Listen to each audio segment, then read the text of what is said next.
I'm Anna, a 27 years old female. Very recently, I became a mother for the first time to a beautiful bouncing baby boy. He is my absolute pride and joy, and I would do anything for him. Unfortunately, the same cannot be said for his father, who is my husband. This is the story of how one of the most stressful days of my life became even more stressful because of my husband. My husband, Greg, is what some people call hard-headed. He's constantly shouting about something. Due to his serious nature, he doesn't really know how to let loose and have fun. "Hey babe, I know you're 7 months pregnant and all, but could you please pick up after yourself?" "You know how I feel about dirty dishes," he'd say. "Yes, Greg, we know about your undiagnosed OCD," I'd reply. "What did you just say to me?" "Relax, relax. It was a joke." "Calm down. Look, I'll do the dishes, but not now. My back is killing me," I'd explain. "Ever since you got pregnant, you've been getting lazier and lazier," he'd accuse. "Maybe that's because making organs and carrying your child is a very taxing job," I'd retort. I loved it when my beautiful mother-in-law, Florence, helped me out when Greg was being particularly antsy. I know it is somewhat unconventional to get along with your mother-in-law. The general ideology is that in-laws are supposed to be your greatest enemies, but for me, that couldn't be further from the truth. Florence has helped me a lot. She knows her son can be a bit much at times, and perhaps her helping me whenever she thinks it's necessary is her way of secondhand apologizing, since Greg would never do it. I'd reflect.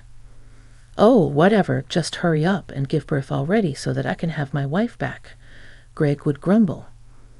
This man was insufferable at times, I swear. You might be wondering why I don't just leave, which is a very good question that I, at the time that all of this went down, didn't know how to answer. "Why don't you do the dishes, Greg?" his mother asked him. Greg looked at his mother as if she grew a second head at that moment. "Because I'm busy. I have so much work to do, and ever since Anna had to take maternity leave, I've had to work twice as hard to make up for where she's lacking," Greg justified. "Well, I'm sorry that your bundle of joy is taking up all my time." "Yeah, well, it's not like I didn't want this," he grumbled, revealing his true feelings. Except apparently he did indeed not want this. This man, Greg, who I'd been married to for the past 3 years, decided to come to me on my hospital bed and break things off. Can you imagine? Let me explain what happened. I was approaching 9 months into my pregnancy.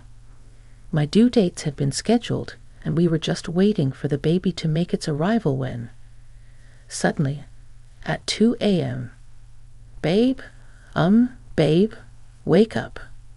Oh my God, what? "I think my water just broke, seriously." Yes, seriously. "So you want me to take myself to the hospital and give birth to your baby without you? You know that I have a big presentation coming up in the morning. You know how important it is to me. And yet you still somehow found a way to sabotage that and make everything all about you. Can't you just hold it for like an extra day longer?" By that point, I knew that this person had to be mentally ill or just pure evil, because there was no way that he just said all those things to me. He must have seen my surprised expression, even though it was dark, because he went on to say, "Don't look like that. Women give birth all the time. It's just like sneezing for you, all right? You'll be fine. If you want to go, you can go. But you could have at least waited for us to deal with this in the morning." At that moment, I knew that this man was toxic, and I could no longer be with him. I did my best, already feeling cramps and contractions, to hop out of bed into some comfy clothes and drive to the hospital. When I got to the hospital, I was already in tears. People assumed that it was because of the pain I was in, which is true. I was in a lot of pain, but I was also experiencing a lot of emotional turmoil as well. All while I made my way to the hospital, I was replaying that awful conversation in my head. My husband was snoring peacefully in our bed, while I was subject to the uncomfortable state that is childbirth. I was horrified, not only at Greg, but at myself for putting up with his nonsense for so long. How I didn't see it before, I would never know. But thankfully, perhaps due to all of the bright lights in the hospital, I could see clearly that this man was not right for me. Even though I fought those things, it was hard to actually verbalize it to him and say that I'm done with him. Despite his acting this way, I loved him dearly, and he wasn't always like this. Despite the history of our relationship, I could see now that the Greg I fell in love with no longer existed. And now that I was bringing new life into this world, I had to make the right decision for me and my baby. All of these epiphanies came rushing in when I was having my contractions, and when the nurses would come in and ask if any friends or family members would be with me to soothe me. I would just cry even more, knowing that I had no one to rely on at that moment. Florence burst into the room. "Move out of my way. I'm her mother-in-law. I have every right to be here. I don't care if we're not biologically related. She's my family." Florence, ever being the stern individual, always knew how to get exactly what she wanted, including breaking hospital protocol, just so she could witness this moment. Normally, they only allow the direct family and partner to be in the delivery room, but she managed to break her way through. She looked angry as she approached me. "Now, I should knock some sense into you for not calling me, but I can see that you're very preoccupied, so I'll let it slide this time. But don't you ever do that again. You scared me." "Why didn't you call me?" "Florence, it's 3 a.m. I didn't want to disturb you." "Disturb me? Disturb me? Have you lost your mind? There is no way that you could ever disturb me, especially doing such a grand moment like this. This is my job. I'm here to protect and help you. God, I love this woman. How did you even get here? How did you know? Call it motherly intuition, but don't worry about how I found out. Just worry about pushing that baby out and being healthy and safe. Okay, I'll be here to help you in all the ways that I can." And with that, all of my nerves and stresses began to melt away. No longer was I thinking about stupid Greg and his selfishness. I was just focused on delivering this baby and ensuring that they'd be happy. 2 hours later, at 5:30 a.m. on March 14th, my beautiful baby boy was born. I named him Sam, and he was gorgeous. By my side the entire time was Florence, who was cheering me on. And once Sam was born, she couldn't put him down. She instantly fell in love. Due to the pain and the turmoil, I was constantly in and out of consciousness. But once I started to feel better, Florence and I began talking properly.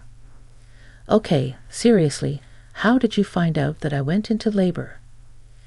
"Did Greg tell you?" I asked.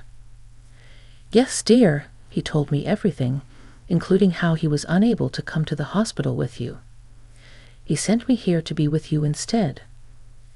And I swear I was going to stop by on the way to the hospital to knock some sense into him, but that would have taken too much time," she explained.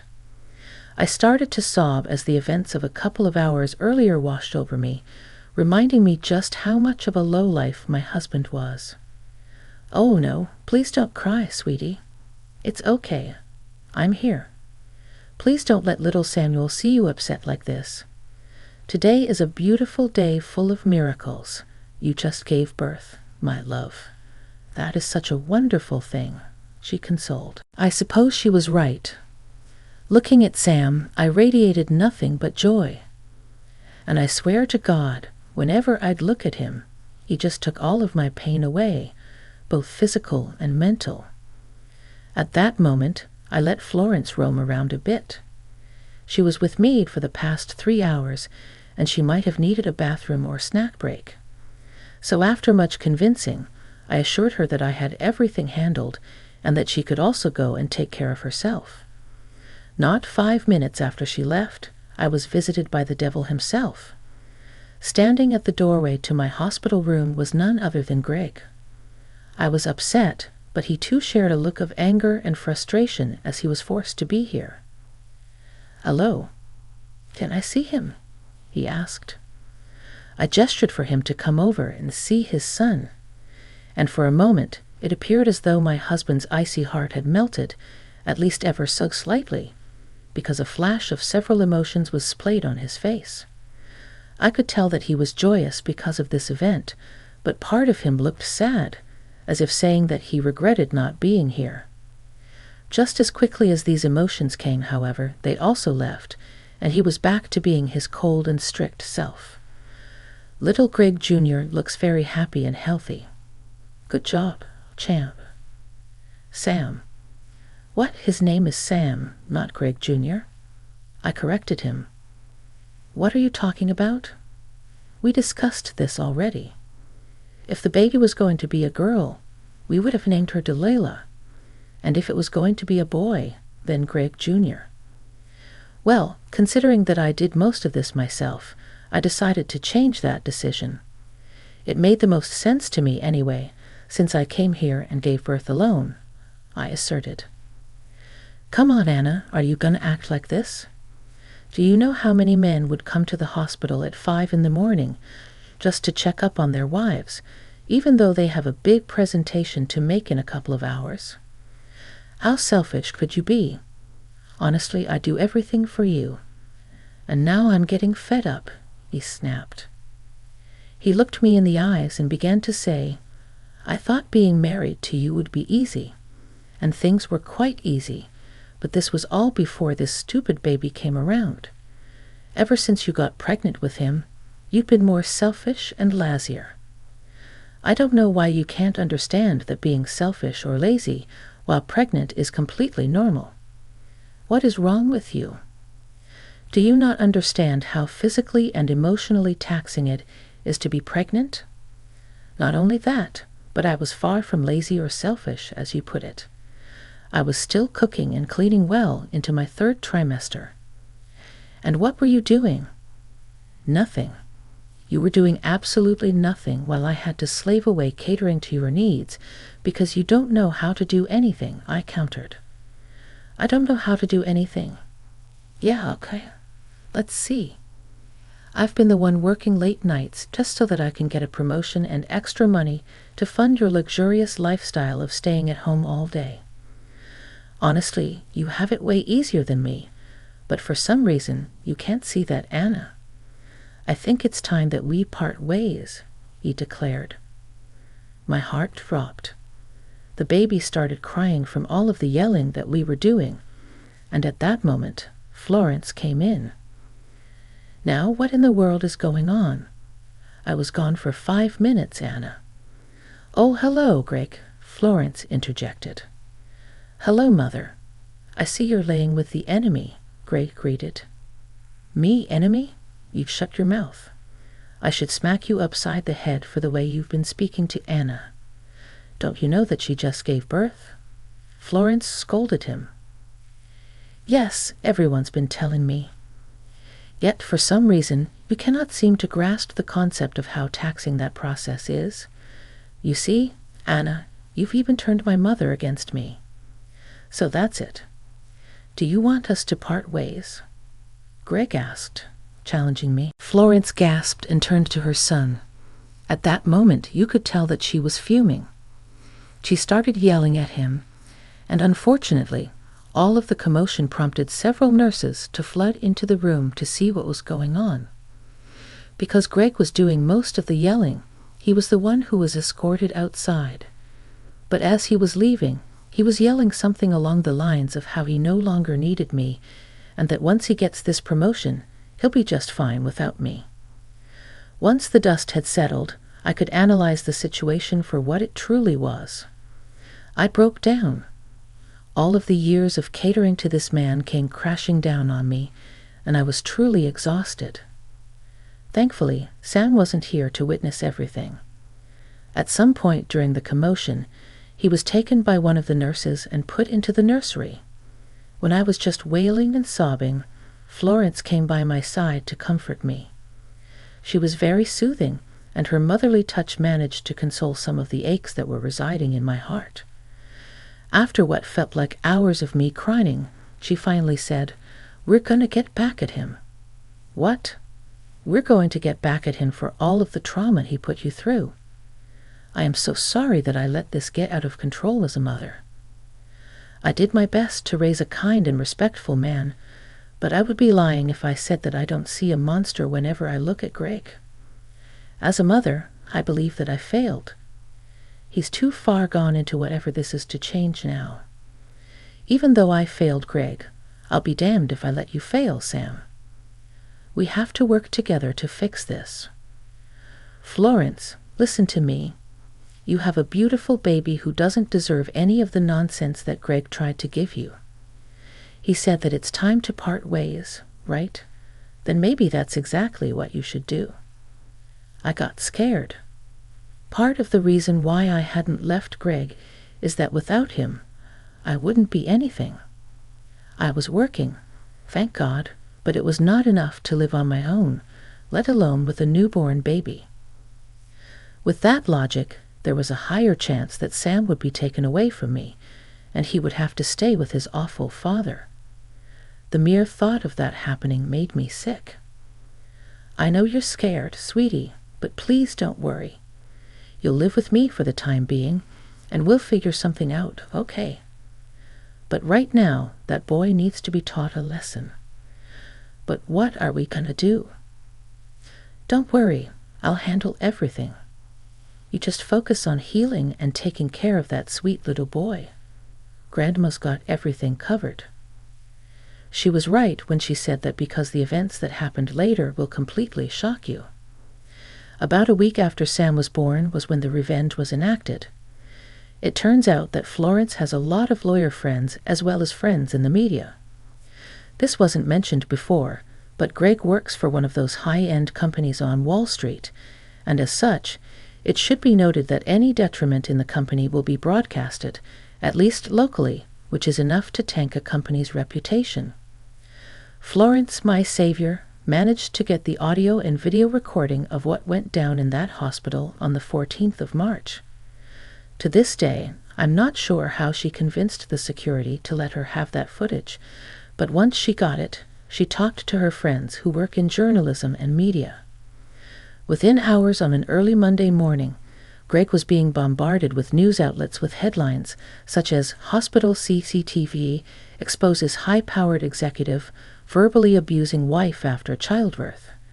"Shocking footage reveals husband's disgraceful behavior towards postpartum wife," and "From CEO to shame."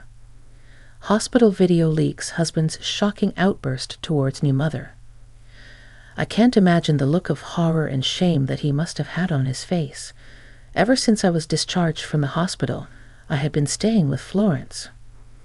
I think Greg genuinely believed he was in the right, and he was waiting for me to beg him to come home so that we could reunite as a family. But after seeing that I wasn't going to come, he started making threats.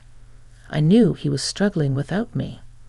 I mean, who would do the cooking and the cleaning if I wasn't there? And now, with this story that was defaming his character, it was only a matter of time before he got the call from his boss, saying that he's been fired and that the company no longer has any affiliations with him. So much for that promotion, right? Like clockwork, he called me after a couple of hours of receiving various death threats from trolls on the internet, as well as being blacklisted from many companies that he was trying to talk to. He explained all of this to me on a phone call. "Anna, please stop. I get it. I messed up. I'm so sorry for everything. Life here has been awful without you. I need you and the baby. I don't care if he doesn't have my name. You said his name was Sam, right? I love him, and I love you. Please come back home. My life has been ruined, but we can fix it together. I have no interest in coming back to a man who is so selfish that he left his wife moments after she gave birth. I mean, who does that? I'm glad that your entire life is unraveling before your eyes. Ever heard of karma? Well, this is her, and it turns out that she's a right troll to anyone who deserves it." I hung up the phone, and Greg proceeded to bombard his mother, knowing that she had a part to play in all of this. But she wasn't taking anything from Greg, not his harsh approach, and not the sad approach either. Florence, like myself, was completely done with Greg. We both believed that he got everything that was coming to him. Several months had gone by, and I was still living with Florence. At that time, I had finalized my divorce from Greg.